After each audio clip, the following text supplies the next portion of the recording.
what percentage do you give the chance that it will destroy humanity? Well, the advent of artificial general intelligence is called a singularity because it is so hard to predict what will happen after that.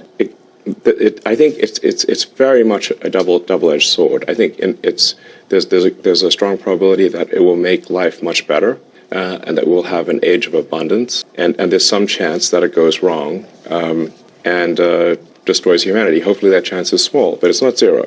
And so I think we want to take whatever actions we can think of to minimize the probability that AI goes wrong. And you've called for a pause, along with a number of other people. Yes, look, when I called for a friend of mine, Max Tegmark, is a physicist at MIT, wanted me to sign on to the letter. And it's like I knew it would be futile.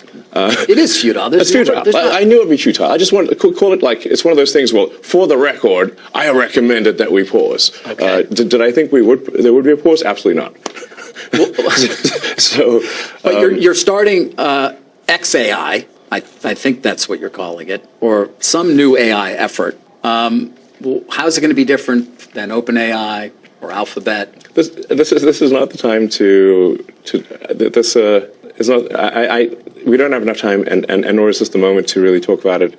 Okay. We will have a launch event, and we'll explore the issues in more detail. But I should say that and I mentioned this at the shareholder meeting, that Tesla has actually tremendous capability in real-world AI. Yes. In fact, it is very far ahead of anyone. I know people actually on Twitter prior to our interview were saying, he never gets asked about how advanced his AI is at Tesla. You always talk about Tesla AI is like I said, I'm not even sure who's second, frankly. Why is that? What are people not understanding about what you have, and why are we talking so much about ChatGPT and generative AI at OpenAI and what Microsoft's going to be able to do with it, and not about Tesla? I don't know. I mean, people do talk about it online. I think Tesla will have sort of a ChatGPT moment. Maybe if not this year, I'd say no later than next year. Wait, say that again. I'm sorry. You're going to have a sort of ChatGPT moment. Oh, you will. In terms of suddenly it will. Yeah, suddenly 3 million cars will be able to drive themselves with no one. Right. It goes back to that. Right. Yeah, and then 5 million cars, and then 10 million cars. So I would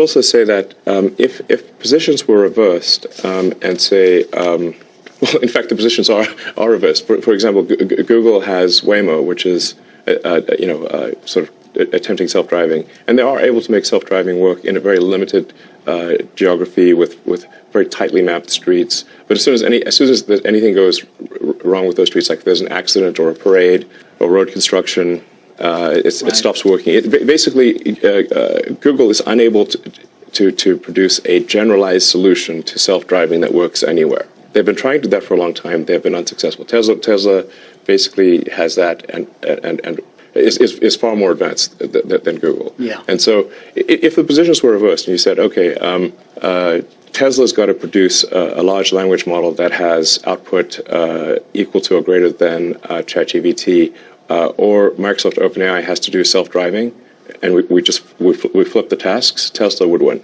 You'd win. Yes. And you have the computing power and everything else you need to do it. Absolutely.